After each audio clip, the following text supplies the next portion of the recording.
אוקיי, אז היום אנחנו הולכים לצלול לאחד החוקים הכי חשובים שיש לנו בעידן הדיגיטלי, אבל כזה שלא תמיד ברור עד הסוף. חוק הגנת הפרטיות. המטרה שלנו כאן היא פשוטה, להפוך את החוק הזה למובן, ולהראות איך הוא נוגע בחיים של כל אחד ואחת מאיתנו. אז יאללה, בואו נתחיל. תחשבו על זה רגע, אנחנו חיים בעולם שבו המידע האישי שלנו הוא כמו מטבע. כל לייק, כל שיתוף, כל קנייה באינטרנט, כל פעולה קטנה כזאת מייצרת עוד ועוד נתונים.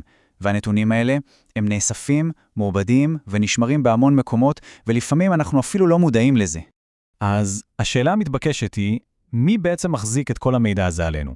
התשובה, כמו שמיד נראה, היא הרבה יותר רחבה ומורכבת ממה שנדמה לנו. תראו, הרשימה הזאת היא באמת רק טעימה. זה מתחיל מהרשתות החברתיות שאנחנו גוללים בהן כל היום, עובר דרך האתרים שאנחנו קונים מהם, ומגיע כמובן לברק, לחברת הביטוח, ואפילו כן, למקום העבודה שלנו.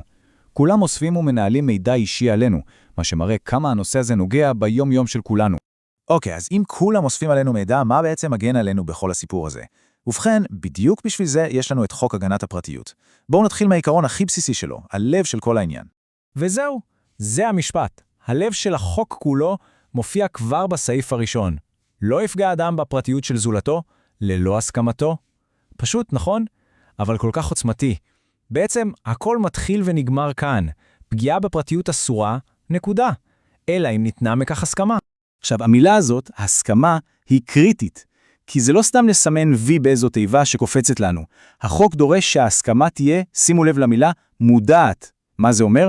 שצריך לדעת ולהבין על מה בדיוק מסכימים. בלי זה, ההסכמה פשוט לא שווה כלום. אוקיי, אז הבנו שצריך הסכמה. אבל, מה זו בכלל פגיעה בפרטיות? מה החוק מגדיר ככזה? בואו נראה כמה דוגמאות ממש קונקרטיות ישר מתוך החוק. אז קודם כל, הדבר הראשון שהחוק מדבר עליו זה בילוש או מעקב. כלומר, אסור לעקוב אחרי מישהו בצורה שיכולה להטריד. וזה יכול להיות כל דבר, ממעקב פיזי ועד מעקב אובססיבי אחרי הפעילות של מישהו ברשתות. אם זה מטריד, זה יכולה להיות פגיעה בפרטיות. והנה משהו שהוא סופר רלוונטי לעידן שלנו. צילום של אדם כשהוא ברשות היחיד. מה זה רשות היחיד? זה המרחב הפרטי, המקום שיש לנו ציפייה סבירה להיות בו לבד, בלי מצלמות. תחשבו על הבית, על החצר הפרטית. לצלם שם מישהו בלי רשות, זו פגיעה חד משמעית בפרטיות. טוב, ועכשיו בואו נדבר על כסף. החוק מאוד ברור כאן. אסור להשתמש בשם של אדם, בתמונה שלו, בקול שלו, בשביל לעשות רווח. סתם לדוגמה, חברה לא יכולה פשוט לקחת תמונה מהאינסטגרם ולהפוך אותה לפרסומת. אין דבר כזה, זה מצריך הסכמה מפורשת. וזה סעיף סופר חשוב, תקשיבו לזה. אם מסרנו מידע למטרה מסוימת, נגיד נתנו כתובת כדי שישלחו לנו חבילה, אסור להשתמש במידע הזה למטרה אחרת לגמרי.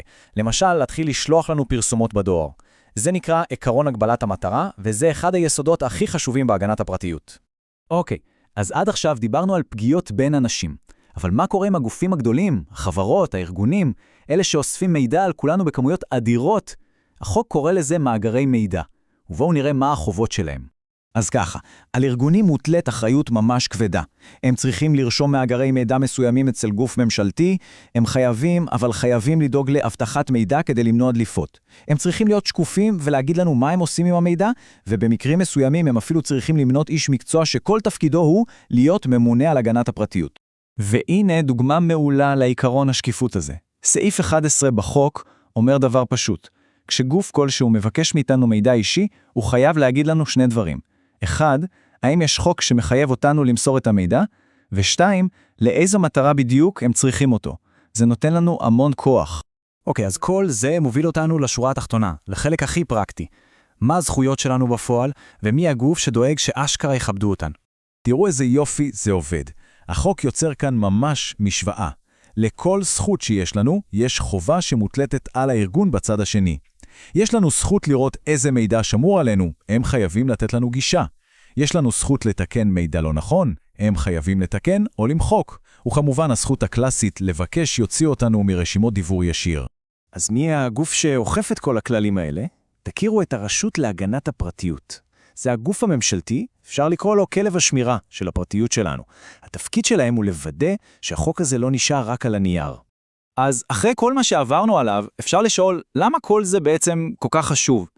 מה הופך את החוק הזה ליותר מסתם עוד מסמך משפטי? והתשובה היא פשוטה. לחוק הזה יש השלכות אמיתיות. יש לו כוח. פגיעה בפרטיות היא עוולה אזרחית, מה שאומר שאפשר להגיש תביעה ולקבל פיצוי כספי. אבל זה לא נגמר שם.